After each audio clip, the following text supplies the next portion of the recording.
Boa noite a todos. Aos nossos corações, muita paz. E que com esta paz em Cristo Jesus, nós elevemos nossas consciências a Deus em gratidão pela oportunidade de estarmos aqui reunidos nessa noite, pelo Evangelho, com a doutrina espírita como marco e referência para o nosso amadurecimento espiritual, para que tenhamos luzes para os nossos raciocínios na fé, agradecendo a Deus por, nessa encarnação, sermos espiritistas e aqueles que não são. Agradecemos a presença, respeitamos e que venham sempre à nossa casa. Aos irmãos do mundo maior que se fazem junto a nós, presentes, agradecemos o carinho, a sustentação, o afago aos nossos corações, aos sofridos que aqui também se juntam a nós, aos nossos corações sofridos, sejam bem-vindos e que as reflexões que nos venham pelo mundo maior sejam bálsamos aos seus corações e que possam assim alcançar e despertar para a real necessidade de estarmos encarnados nesta terra. Que Deus e Jesus nos ilumine, nos proteja na noite de hoje, nos dando o esclarecimento que necessitamos para assimilar os conceitos que nos cheguem com precisão, com consciência e com realidade de vida espiritual. Muita paz a todos.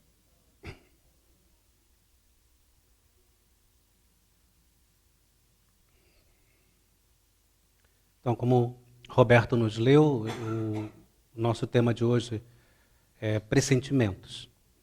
E são as questões 522 a 524 do Livro dos Espíritos, do capítulo 9, que fala da intervenção dos espíritos no mundo corporal.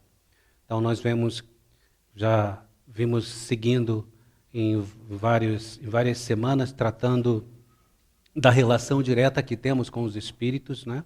Principalmente os guias espirituais, os nossos espíritos protetores.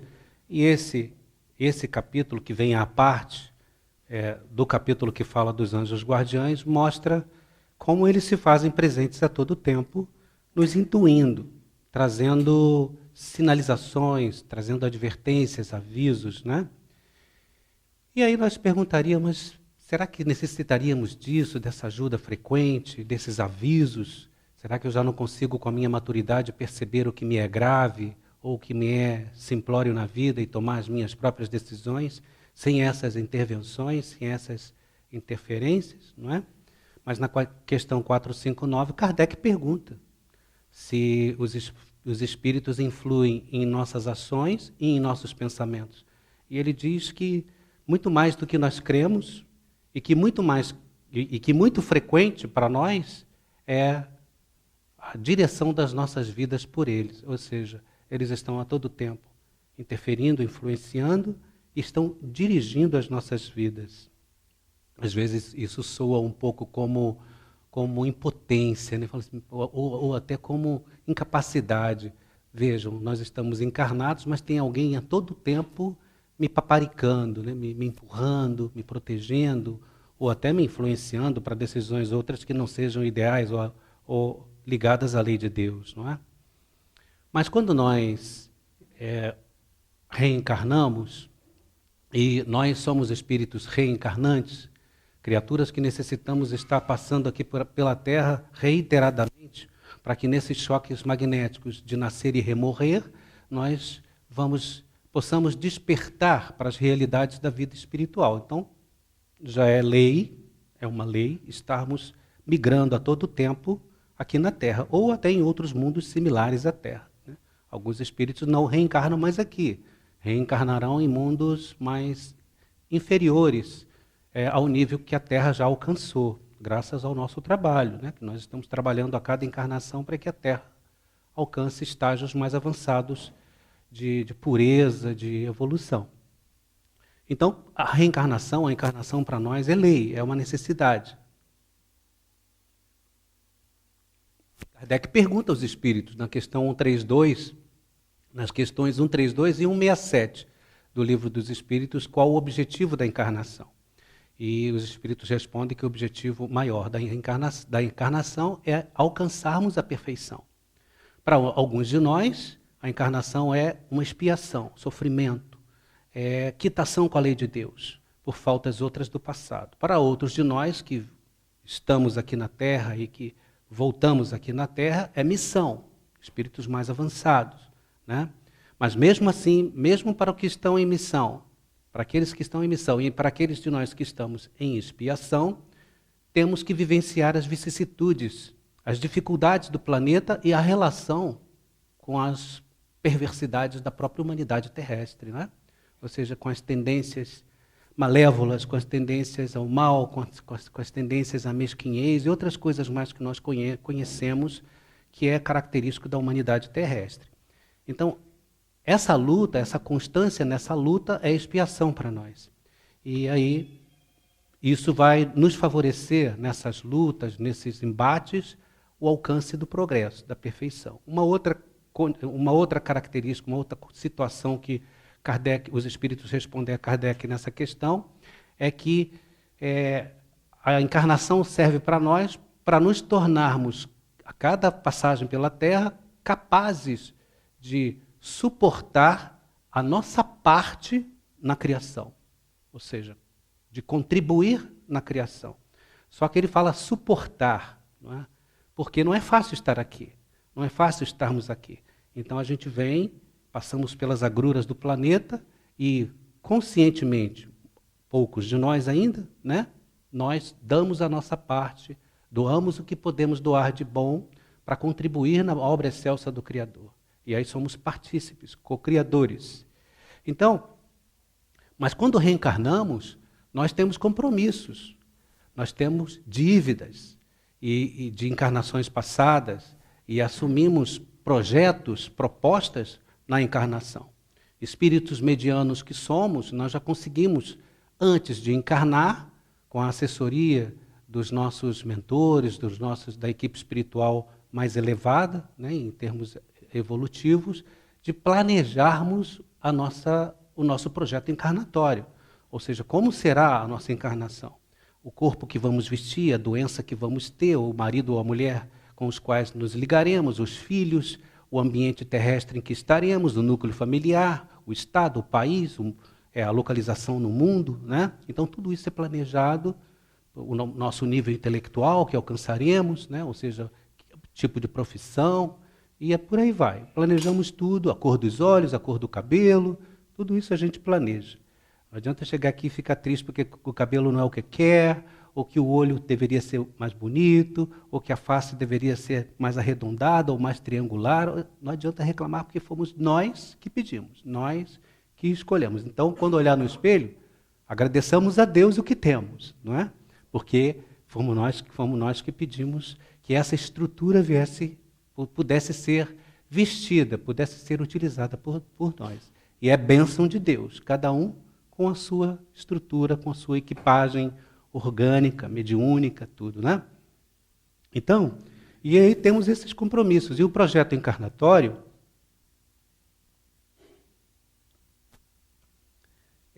ele tem fases, vamos dizer assim, fases especiais, fases gerais, e define para a gente até o gênero de provas que nós vamos viver, quais as dificuldades que nós vamos passar em determinados momentos da vida. Ou seja, quando eu estiver muito jovem, vou viver tal dificuldade. Isso vai me ser sinalizado. Quando eu for mais maduro, vou viver tal provação ou tal decisão eu vou ter que tomar. Então, esses momentos graves de mudanças na programação são por nós pressentidos.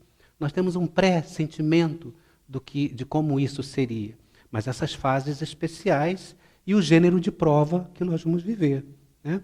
Então, seremos de pele negra, ou então seremos muito branquinhos, ou então seremos de uma compostura física mais fragilizada ou seremos mais abrutalhados. Isso tudo vem para nós genericamente delineado. Então nós temos essa noção, temos esse pressentimento de como vai ser.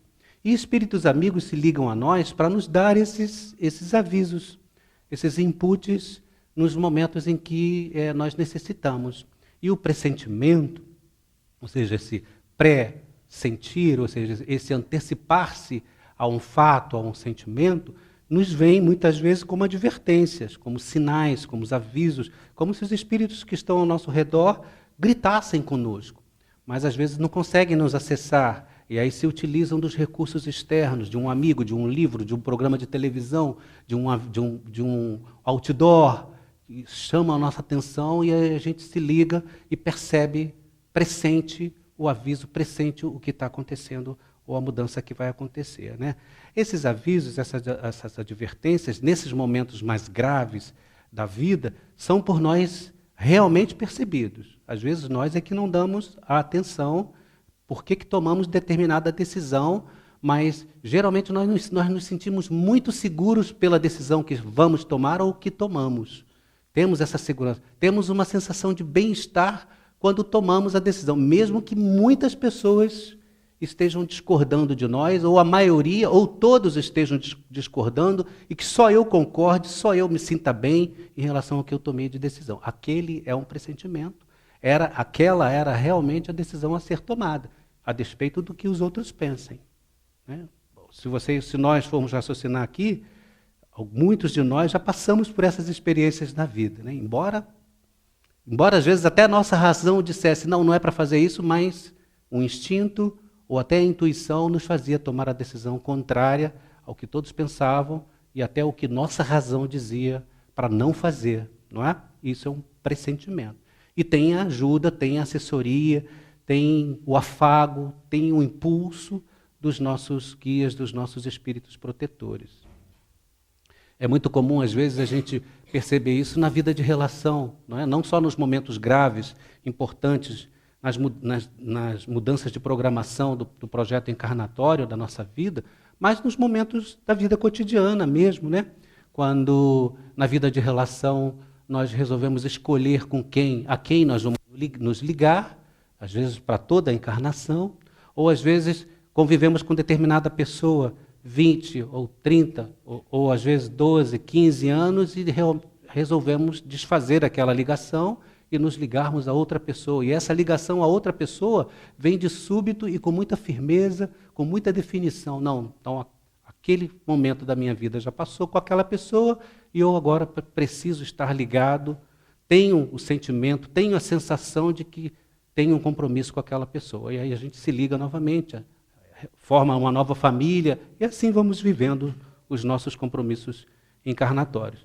Também na vida profissional é muito comum. Às vezes as pessoas fazem os estudos, os concursos e tal, ou então passam para um curso universitário, está fazendo já quase na metade do curso de medicina, de repente desiste e vai fazer engenharia eletrônica. Tem nada a ver engenharia eletrônica com medicina, mas para ali no meio e toma a decisão e faz e depois é feliz. E está se sentindo bem. Medicina, ela já tinha feito na encarnação anterior. Muitas vezes, já tinha sido médico N vezes, muitas vezes. Então não era isso que ele queria na encarnação. A encarnação, para ele, é engenharia eletrônica, não é? Então, às vezes, a gente toma essas decisões na vida, não percebe muito, mas o impulso, esse pressentimento, essa sensação, esse auxílio dos guias nos colocam no rumo, nos colocam na direção, no ajuste do projeto encarnatório que nós delineamos. Também, às vezes, em situações comuns da vida, quando estamos caminhando, às vezes tarde da noite, ou às vezes do crepúsculo, pôr do sol, em determinado local da cidade, passamos por uma rua, íamos entrar naquela rua. De repente, não vou entrar nessa rua, eu vou seguir em frente e entrar na outra rua, porque me veio um pressentimento, uma sensação desconfortável de que não era para passar naquela rua. E eu não passo. Eu tomo a decisão, passo na outra rua e já me sinto mais aliviado. Ou então estou dirigindo, de repente eu dou a seta para entrar. Não é que não. E entra na outra rua, porque aquela rua não trouxe a segurança e a sensação de conforto para que eu tome a minha decisão para entrar ali. Isso o que é? É um pressentimento. pressentir, é antecipar, às vezes, alguma coisa, um infortúnio, alguma coisa ruim que vai acontecer, e o guia está ajudando e gritando para a gente, dando a intuição, trazendo para a gente a decisão mais correta a ser tomada, né?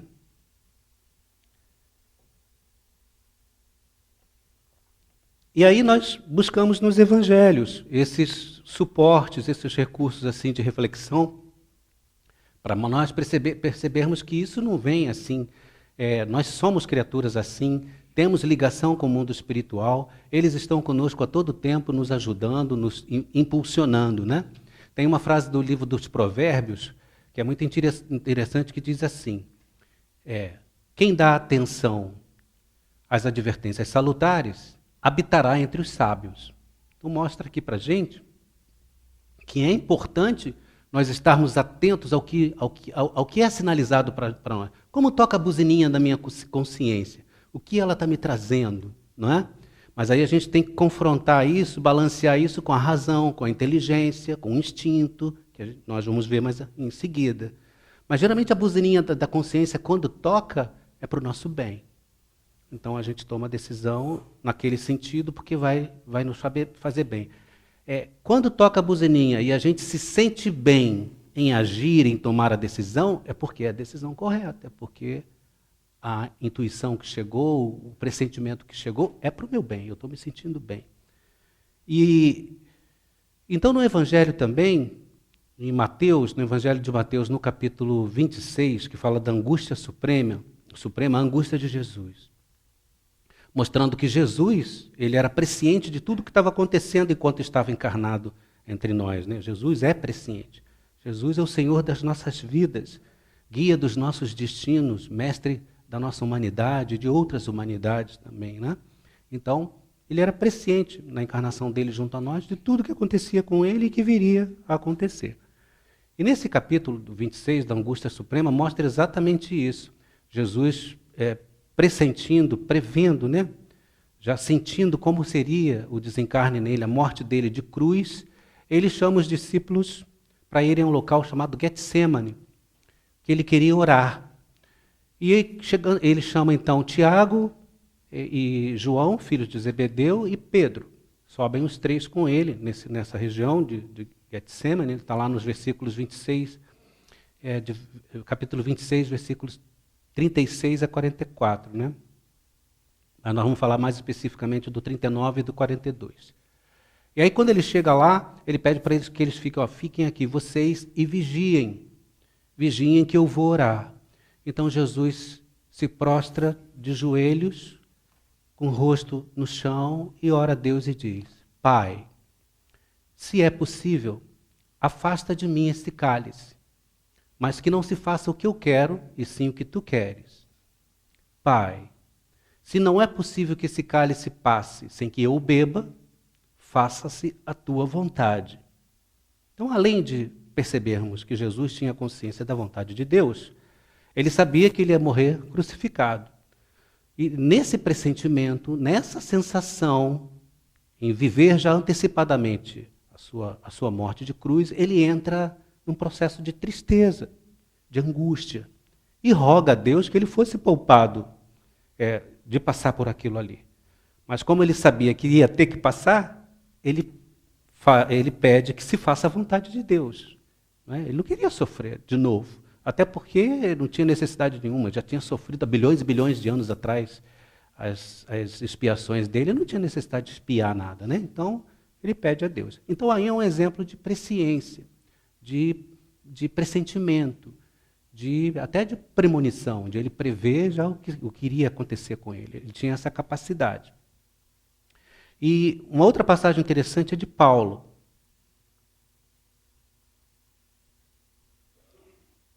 Que mostra o quanto todos nós, a todo tempo, pela mediunidade, todos somos médiuns, estamos com os espíritos a nos trazer informações de forma muito sutil, que se nós não estivermos com os nossos corações, os nossos espíritos fora da matéria, ou seja, deslocados, afastados, emancipados da matéria, muitas vezes nós não ouvimos esse brado, muitas vezes gritos realmente, de atenção, de advertência para nós em determinados momentos da nossa vida. E Paulo, ele deixa isso muito claro aos Gálatas, porque quando ele vai levar o evangelho aos Gálatas, havia judeus gálatas que questionavam Paulo sobre o evangelho de Jesus em relação à lei mosaica, não é? Mas como você traz aqui para a gente uma lei diferente? Como você traz para a gente notícias diferentes em relação à lei de Deus? Como é isso? Que lei é essa? Que novidade é essa que você traz? Aí Paulo diz assim, logo no comecinho da carta aos Gálatas, capítulo 1, versículo 11 a 12, ele diz assim, asseguro-vos, irmãos, que o evangelho pregado por mim não tem nada de humano, não o recebi de homem algum, nem o aprendi de homem algum, mas mediante uma revelação de nosso Senhor Jesus Cristo. Então ele deixa muito claro que ele estava o tempo todo ligado a Jesus, que ele, como médium de Jesus, trazia as mensagens pelas cartas aos cristãos por inspiração, por intuição. Ele estava o tempo todo ligado a Jesus e aos seus mensageiros, trazendo essas informações. Tanto que quando nós lemos as cartas, no Novo Testamento, lemos as cartas de Paulo, né, as várias cartas dele, nós percebemos claramente que ele está replicando o Evangelho. As cartas de Paulo têm no seu bojo toda a mensagem de Jesus que está nos Evangelhos dos evangelistas. Está lá. Ele replica essas mensagens, né, com muita precisão, com muita sutileza também, e com muita poesia, com muita beleza, não é? Mas por intuição, por inspiração, ele escreve todo o tempo por Jesus, por inspiração, né? Então nós vemos aí de novo os pressentimentos, as intuições atuando sobre nós e Paulo como exemplo médium de Cristo.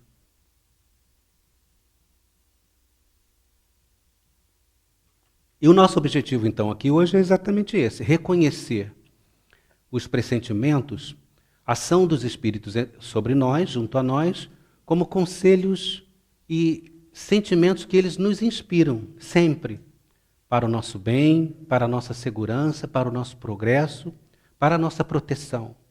Então, os pressentimentos que os irmãos espirituais nos trazem é sempre querendo o nosso bem, o nosso progresso. E essas três questões que Roberto nos leu, nos deu a oportunidade de dividir o tema em 3 pontos. O primeiro é falando mais especificamente sobre os pressentimentos em si, assim, como nós caracterizamos, né, os pressentimentos. O segundo seria nós falarmos, que está na questão 2, né, que Kardec pergunta se os pressentimentos e a voz do instinto se nos traz e nos deixa algo de vago ou propositadamente nos deixa na incerteza, no vago. E aí os espíritos nos exortam à prece, à oração. Quando não tiver certeza que um pressentimento é um pressentimento bom, uma coisa boa que nos está chegando, que é um espírito bom que nos está nos ajudando, faça uma oração. Ore a Deus, a Jesus, né, aos mensageiros divinos, e eles falam assim, e Deus vos enviará um de seus mensageiros, um de nós, né? Ou seja, um dos espíritos que estão junto a nós. Então aí, esse segundo ponto, essa segunda ideia para a nossa reflexão seria sobre a prece, sobre a oração como instrumento para que nós estejamos ligados e mais atentos, mais sensíveis aos pressentimentos, às advertências, aos avisos que os espíritos estão trazendo todo o tempo para a gente. E o terceiro ponto seria sobre a ação dos espíritos propriamente dita. Como eles agem sobre nós? Tem um objetivo específico só para o nosso progresso moral ou é em tudo? Em tudo eles estão agindo, estão ajudando, estão interferindo? É em tudo, né? Então a resposta é em tudo, mas mais na frente nós vamos comentar com mais detalhe. A ação dos espíritos sobre nós, que é o tema dos capítulos anteriores, né, do próprio livro dos Espíritos, vem tratando dos espíritos protetores e essa ação junto a nós a todo tempo. Então, nós falando primeiro então, sobre pressentimentos, A questão 522, Kardec pergunta se o pressentimento é uma advertência do nosso espírito protetor para conosco, né, de um bom espírito, espírito protetor junto a nós. O pressentimento é uma advertência? E aí os espíritos respondem: o pressentimento é um conselho íntimo e oculto de um espírito que vos quer bem. Olha que interessante, não é? Porque, e o pressentimento que é ruim? Existe um pressentimento ruim? Pela resposta do espírito aí a Kardec, não, né? O pressentimento é sempre bom. O pressentimento é sempre nos envolvendo para uma coisa boa, para o progresso, para a melhoria, para o despertar, para uma ação, uma iniciativa no bem, não é? Então, ele fala, é um conselho íntimo e oculto de um espírito que vos quer bem. Então, é o bem. Partimos desse ponto que o pressentimento é bom, é um bem para nós. Mas nós sabemos que há ideias que nos são insufladas, que se nós não tomarmos cuidado e não estivermos vigilantes, muitas vezes as nossas decisões são equivocadas. Nós nos alinhamos com aquela vibração, com aquela ideia e acabamos decidindo equivocadamente. Então, cabe a nós, por livre-arbítrio, escolhermos com prudência para que a decisão seja tomada segundo a lei de Deus. Ele fala também nessa questão que o pressentimento tem muita ligação com o instinto e com a intuição. Né? Nós também vamos comentar isso mais à frente. Quando falamos de pressentimento, o pressentimento tem objetivo. O espírito, quando se liga a nós, trazendo uma informação, trazendo um detalhamento qualquer, ou uma informação qualquer, ou uma sensação qualquer para uma decisão nossa, tem um objetivo. Né? Então, o objetivo é esse, um conselho. Por que um conselho? Não é uma definição, porque nós temos livre-arbítrio. Então, a resposta do Espírito foi assim, um conselho íntimo e oculto. Muito íntimo, muito nosso. Né? Então, ele traz para nós esse conselho, o objetivo é esse, é que seja muito sutil e muito ligado a nós diretamente. Não é aberto. Não é? Então, tem essa sutileza, vamos dizer assim. E a outra importância é sinalizar momentos graves na encarnação, ou seja, aquelas fases principais que nós comentamos. Então, em alguns momentos da nossa encarnação, nós perceberemos essa luzinha, essa buzininha tocando na nossa cabeça. Ó, vai para lá, toma essa decisão, faz isso. Aí no dia seguinte você acorda de novo, faz isso, toma essa decisão. E fica aquela sensação incomodando, desagradável, mas você tem que tomar a decisão. Aí você toma a decisão, aí se sente aliviado. Ou seja, então era a decisão correta, não é? Então, sinaliza esses momentos importantes durante a encarnação que nós temos que tomar a decisão. Não é? E como ele coloca o Espírito, ele pergunta se é uma advertência. Então, é uma advertência, não é?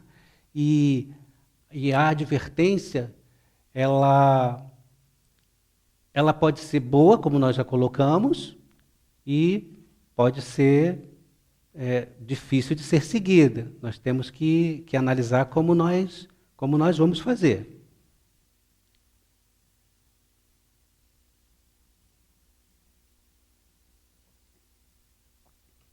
Então, e aí como é que nós analisamos? Com a razão, com a inteligência, não é? Mas será que quando nós analisamos com a razão e com a inteligência, nós estamos analisando corretamente? Será que a decisão que nós tomamos com a razão e com a inteligência é uma decisão correta? Nós que estamos acostumados à matemática das coisas, não é? Ao cartesianismo das coisas, né? Ou seja, sermos exatos nas coisas, a decisão racional é a decisão mais correta. Né? O físico aqui pode falar isso muito claramente. Mas nem sempre, meus irmãos. Na questão nas questões 73 a 75 do Livro dos Espíritos, Kardec pergunta sobre o instinto. E pergunta, na questão 73, se o instinto e a inteligência são independentes. E os Espíritos dizem que não, que estão muito ligados, que muitas vezes é difícil até discernir o que é um e o que é o outro.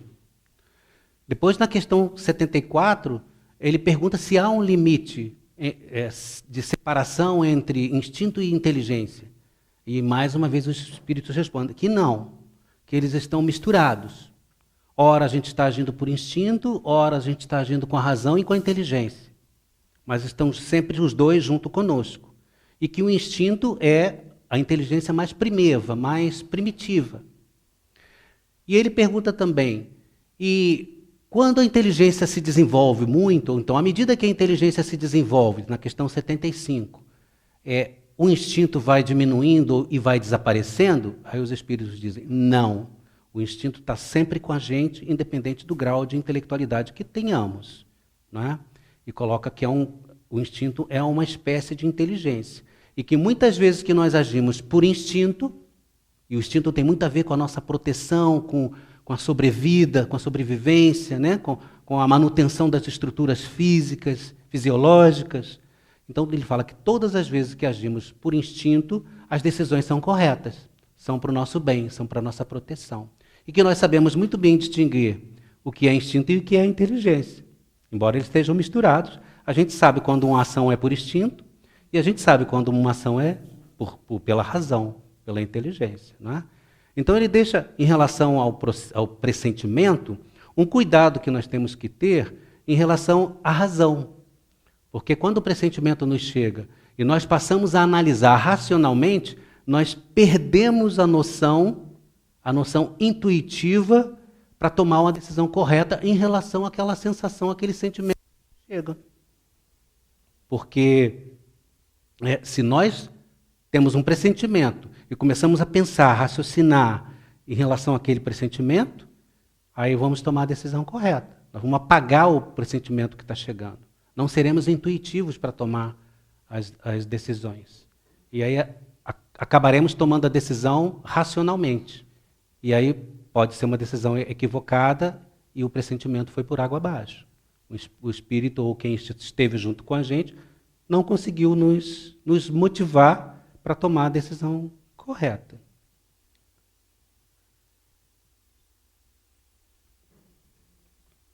E aí quando nós tomamos a decisão, né, ou seja, por intuição, e a intuição ela é muito diferente da inteligência e da razão, né, porque a razão, quando funciona junto de nós, ela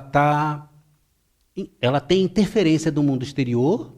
Quando nós vamos raciocinar com as coisas, nós olhamos o que está à nossa volta e buscamos com a inteligência respostas no que está à nossa volta e no que é conhecido para tomar a decisão, não é?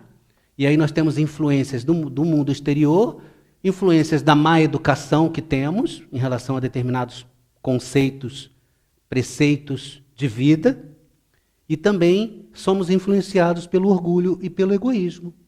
E aí as decisões, muitas vezes, são equivocadas, porque a razão interfere, a razão atrapalha.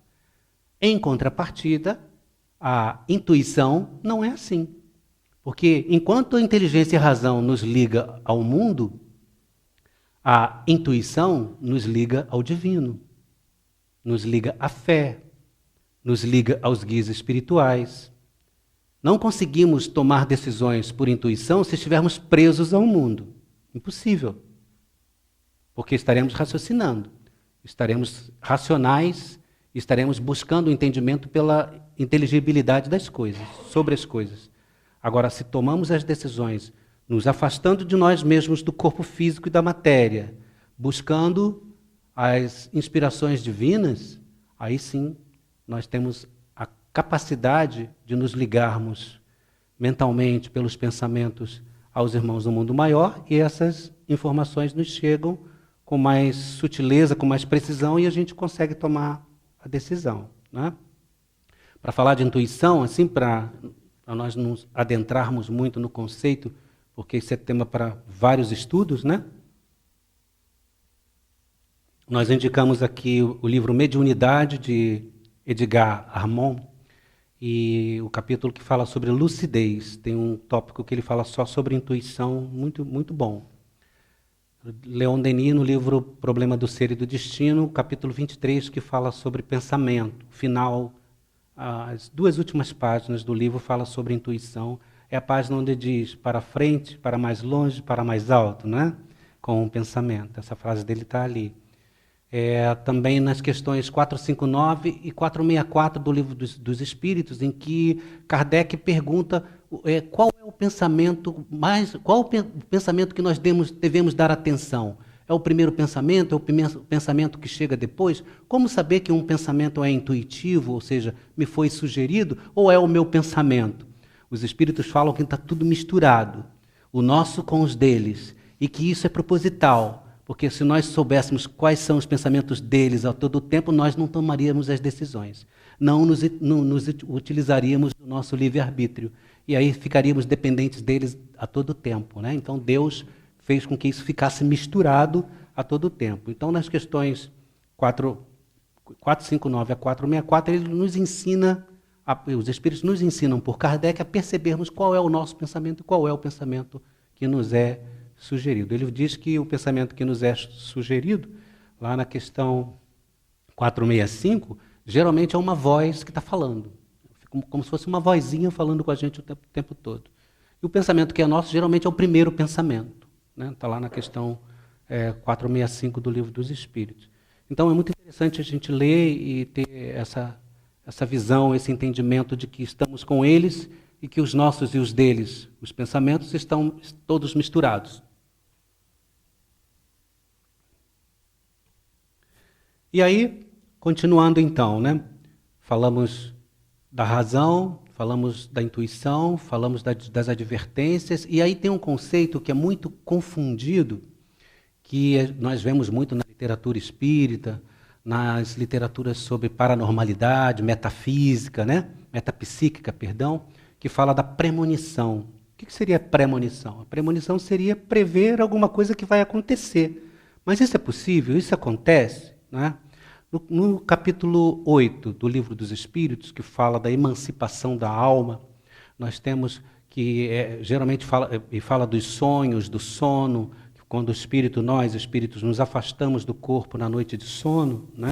Emancipamos, muitos fenômenos de animismo, né, acontecem. O sonambulismo, o êxtase, a dupla vista, alguns fenômenos desses acontecem. Esses fenômenos podem acontecer no sono ou no sono lúcido, né, em vigília, vamos dizer assim. A pessoa está aqui, está dormindo, mas está vendo tudo o que está acontecendo aqui no mundo dos espíritos, como era a bicorporeidade com Eurípides Barçanufo, não é? Um dos exemplos mais conhecidos nossos aqui. Então, nessa questão da premonição, a premonição pode ser, e a premonição é animismo, ou seja, a premonição é da alma, é uma capacidade que o espírito traz com ele, de encarnações e encarnações passadas, a capacidade de se afastar do corpo e, ultrapassando os limites de espaço-tempo, ele adentrar numa outra dimensão física, num momento de tempo e num espaço, no universo, vamos dizer assim, ou naquela dimensão, em que o fato não aconteceu aqui, mas já está acontecendo lá. Entendeu? Então, o espírito se afasta do corpo e vê acontecer, por clarividência, né, que também clarividência é animismo, ele vê um carro colidindo, ou alguém falecendo, ou alguma coisa muito boa acontecendo. Né? A premonição não é só coisa ruim, não são coisas ruins só que acontecem. Então o espírito ele sai, se afasta, e na dimensão espaço-tempo à frente, ele prevê, ele vê tudo o que vai acontecer. Então isso seria mais ou menos o conceito de premonição. Aí tem conceitos de física, e que a gente também não vai aprofundar muito, que vai confundir a gente, não é o objeto do tema aqui, né? E a premonição, ela antevê, pode ser no sonho ou pode ser da lucidez, não é? E aí tem a questão do futuro. E quando, nesse animismo, o espírito se liga a nós e o fenômeno passa a ser medianímico, ou seja, o espírito está usando do nosso animismo, da nossa capacidade de expandir, de se afastar do corpo, e se liga a nós, afastados do corpo, e diz assim, olha, vai acontecer uma coisa muito boa na casa de Leon Denis daqui a 15 dias, uma festa assim e tal, ou então uma reunião sobre o tema tal, o espírito vai se apresentar e vai trazer uma comunicação maravilhosa para vocês. Aí o médium, quando retorna ao corpo, ele fala, ó, vai acontecer alguma coisa assim, assim, assado, na casa espírita e tal. Então isso aí, não é? É uma previsão de futuro. Mas aí a questão é essa, os espíritos preveem o futuro? Eles têm essa intenção conosco? Kardec diz nas questões 868 a 870 que não prevê o futuro, que o futuro para nós está oculto, mas que há exceções, algumas exceções, que pode acontecer em algumas situações se for para o nosso bem e para o nosso progresso, mas que eles não circunstanciam, não delimitam o acontecimento ou o fato. Olha, no dia tal, a tal hora vai acontecer isso. Isso não faz, porque outras coisas estão amarradas na linha do tempo e do espaço que vão acontecer, que podem fazer com que não aconteça naquela hora e naquele momento. Então os espíritos não dizem tempo e hora. Isso também está na questão 289 do livro dos Médiuns, perguntas que se devem fazer aos espíritos, e tem 11, que fala também da previsão do futuro. Kardec insiste também no livro dos Médiuns, e os espíritos respondem também que não. Só se for essencialmente necessário para nós, eles trarão alguma informação sem interferir no nosso livre-arbítrio e não circunstanciando o fato.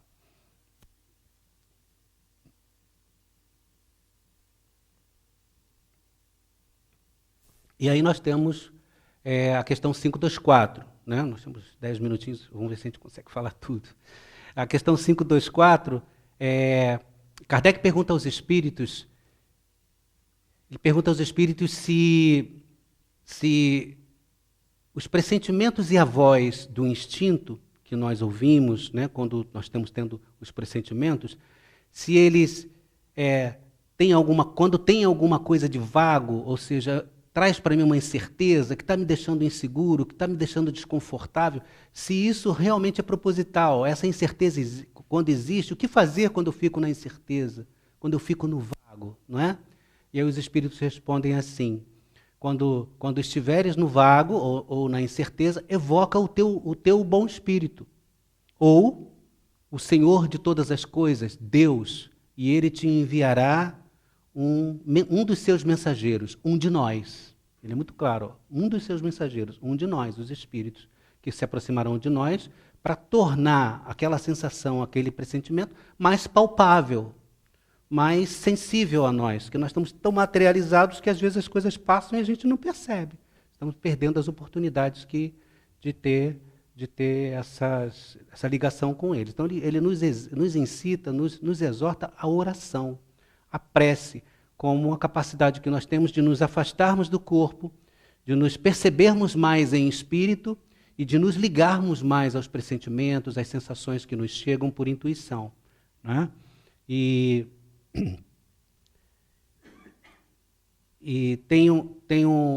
nessa questão de nos ligarmos a Ele pela oração, no capítulo 27 do livro Evangelho segundo o Espiritismo, no item 23, tem uma mensagem de Santo Agostinho que fala da alegria da prece. Leiam lá, é muito bonito, é uma passagem assim, muito poética de Santo Agostinho, né? E ele diz assim, no meio dessa mensagem, ele fala assim, na prece, no recolhimento e na solidão, estais com Deus. Para vós não há mais mistérios, eles se vos revelam. Apóstolos do pensamento, somos nós. Para vós é a vida, mostrando que a prece para nós é forma, é matéria, para que nós alimentemos o espírito. Estranho falar que prece é matéria, né? Mas é a forma de nós alimentarmos o espírito. E quando ele coloca essa questão de nós nos ligarmos em espírito pela prece ao protetor, aquele que nos traz o pressentimento, é que nós consigamos fazer isso naturalmente, exercitemos isso pela prece para que nós nos habituamos a sermos mais naturais em nos afastarmos de nós mesmos, ou seja, nos afastarmos da materialidade. Ou seja, pelo recolhimento, ou seja, nos voltando para nós, para o nosso íntimo, para aquilo que nós somos, e nos recolhendo ao nosso santuário íntimo, pela meditação. Aí as pessoas confundem assim, não é que nós confundimos, que tem muitos métodos, né? A meditação. Acho que a meditação é ficar naquela postura do lótus de yoga e ficar lá emitindo o som do mantra, né? Não, meditação não é isso. Esse é um dos métodos.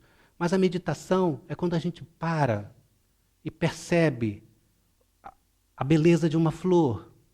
Quando a gente para e percebe o som do mar quebrando, quando está bonito aqui em Cabo Frio, bem, bem suave, né? Aquela água cristalina, percebemos os pássaros. Quando a gente consegue fazer essa integração com as coisas de Deus, nós estamos meditando. Quando a gente lê uma página, como ele leu aqui, e a gente consegue entrar na página e se perceber ali, bebendo do pensamento, bebendo da vibração que está vindo quando o Espírito escreveu pelo Dr. Herman. O Dr. Herman escreveu pelo altivo, né? Psicofonia, né? Quando ele trouxe pelo altivo, bebendo essa vibração, vestindo essa vibração, sentindo, isso é meditar. Não é? Ou seja, então quando a gente consegue se recolher e se enlevar, se afastar do corpo e se imiscuir, se misturar nas vibrações mais sutis, estamos nos alimentando o espírito, alimentando a alma, estamos nos afastando. É isso que ele fala. Quando tiver na dúvida se um pressentimento chegou, se é bom, se é ruim, essa é a decisão que eu tenho que tomar, se afasta do mundo, se recolha, perceba Deus à sua volta, rogue a Deus uma inspiração, uma intuição para que esse pensamento seja aclarado. Não é simplesmente ficar com raiva. Não era nada disso que tinha que vir para mim, como diz, né, a doutora Erma, você não entendeu o que eu queria perguntar, né? Não é assim, é se afastar de si mesmo e procurar entender o que Deus está trazendo de mensagem pelos espíritos amorosos, né? E a oração exige esse comportamento, exige essa postura de preparo próprio, íntimo, exige recolhimento. Não é um recolhimento, eu vou entrar lá no quarto, vou me trancar, não quero que ninguém fale comigo. Nem isso não, pode estar no meio do trânsito, o mundo desabando, um terremoto acontecendo, você se volta para você, mergulha no teu santuário íntimo e aí faz a sua prece. Isso é se recolher no próprio santuário do coração. Não é? E aí buscando o que em mim, em nós? A sinceridade. Se percebendo nos seus defeitos e aí levar os pensamentos a Deus e pedir uma orientação, pedir um esclarecimento, pedir uma intuição, pedir que aquele pressentimento, aquela intuição seja mais aclarada, seja mais sensível, perceptível para nós. Então, aí é a questão da oração que quando Kardec pergunta do vago, né? Se a gente ficar no vago, o que a gente faz? E uma outra receita interessante, além dessa emancipação da alma, pelo recolhimento, pela meditação e pela oração, é o trabalho. Mas o trabalho, eu ficar cansado, ralando, isso vai fazer com que eu me afaste do meu corpo e perceba os espíritos? Trabalho no bem, gente. Trabalho pelas outras pessoas. Trabalho por mim mesmo, buscando o entendimento de quem eu sou, do porquê que eu estou aqui, estudando. Então, esse trabalho que ele fala, o trabalho vai permitir com que eu me ligue às esferas superiores.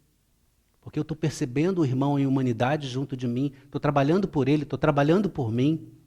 Não é trabalhar para ganhar dinheiro, não. É claro que a gente precisa, é condição nessa terra. Trabalho para nós é até expiação, mas é trabalho num conceito mais nobre de esforço próprio. O trabalho em si mesmo. Combatam o bom combate, como diz Paulo, né? Para que nós terminemos a corrida com a nossa fé mais renovada, mais ampliada. Então, esse trabalho permite com que nós nos liguemos ao plano maior. E esse trabalho no bem, na frequência, na constância, vai com que eu fique mais sensível aos pressentimentos, às advertências, aos avisos que nos chegam por intuição. Então, quanto mais a gente trabalha no bem, quanto mais a gente participa das atividades, quanto mais a gente está se sentindo ligado aos irmãos em humanidade, se compadecendo, abraçando o sofrimento, abraçando a dor, abraçando as dúvidas, abraçando as dores do mundo. Gente, é abraçar, não é trazer para você e assimilar e viver aquilo, não. Abraçar é acolher e devolver luz, bem, não é? Não é trazer sofrimento e depois ficar triste e deprimido. Não, não adiantou nada. Que trabalho que você fez assim? Que trabalho que fizemos assim? Nos prejudicamos. Não, é perceber, e aí entra em prece, e aí pede a Deus amparo, sustentação. Ou seja, nessa relação com a dor, com a dificuldade, com a luta, né? com a solidariedade, com a fraternidade, a gente se liga ao alto. E estamos trabalhando. Isso no ambiente de trabalho, do trabalho do din-din, né, do dinheiro também, a gente pode ter essa postura. E aí com isso a gente se enleva, a gente se aproxima das vibrações mais nobres. E outra ajuda é a agenda, a nossa agenda de trabalho, a nossa agenda de vida. Quando nós acordamos, é dar gratidão, graças pela vida e evocar o nosso guia espiritual, falou assim: meu guia, bom dia. Obrigado por ter estado comigo toda essa noite, me protegido, né? Olha só, temos trabalho hoje. Como se ele estivesse aqui do meu lado, e realmente está, a gente só não vê, né? Olha, temos trabalho hoje. Fala em voz alta, fala em pensamento, fala como quiser, mas abre a agenda para ele. Olha, eu vou agora na padaria, vou comprar o pão. Posso comer muito pão não, mas não consigo resistir. Então vou comprar o pão, né? Depois do pão eu vou da padaria, mais tarde vou levar meu filho na escola. Depois eu vou lá para o Leon Denis para visita aos hospitais, né? E à noite eu vou lá para o trabalho da cura. Então fica comigo, me ajuda nessas atividades, e abre a agenda para ele. Porque aí se alguma coisa acontecer diferente durante o dia, ele já sabe, ele vai te ajudar, ele vai te ajudar a passar pelo embate que vem. Não é? Então é uma forma da gente estar ligado com ele, abrindo essa agenda. E aí a terceira questão, que a gente vai falar muito rapidamente, 1 minutinho só, meu Deus. A terceira questão ele pergunta se em tudo na vida eles influenciam, ou se estão aqui junto de nós só pela conduta moral, ou se em todas as questões da vida. Aí os Espíritos falam, em tudo. Nós, às vezes, que não percebemos. Né? A dificuldade que nós temos, nós, na realidade, dificultamos o acesso a nós. Pela razão, como nós já conversamos, né? E por rebeldia. Não, isso que vem. Não, que isso? Isso não me interessa, não. Não é isso, não. Não está entendendo nada. Né? E aí não faz. Rebeldia mesmo. Ou nós facilitamos na vida, lutando no bom combate com a gente mesmo, entendendo qual é a vontade de Deus junto a nós, mostrando a nossa fé, aí nós facilitamos a presença deles. E eles usam todos os recursos, usam um livro, usam a televisão, usam um amigo. Às vezes a gente está conversando aqui no pátio, daqui a pouco alguém fala, meu Deus, era isso mesmo que eu tinha que colocar na palestra, olha, ele trouxe a ideia agora, e eu não estava conseguindo ver, né? Então trouxe ali por ele. Roberto, eu nem falo nada por Roberto, mas aí depois em casa eu anoto, foi o Roberto que me trouxe a ideia, mas estavam junto do Roberto e eu não estava conseguindo ser acessado. Não é? Então é tudo uma questão de percepção, de estarmos ligados, vigilantes. Mas temos que terminar. E eu vou deixar uma frase do livro Pão Nosso, capítulo 35, que fala o Cristo operante.